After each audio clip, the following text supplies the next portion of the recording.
بسم الله الرحمن الرحيم.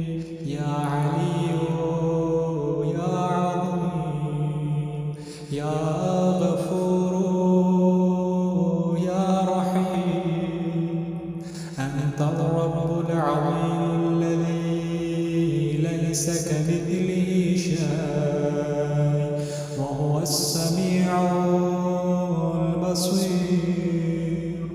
وهذا شهر عظمته وكرمته وشرفته وفضلته على الشهور، وهو الشهر الذي فرضت صيامه علي، وهو شهر رمضان الذي أنزلت فيه القرآن هدى للناس وبينات من الهدى والفرقان، وجعلت فيه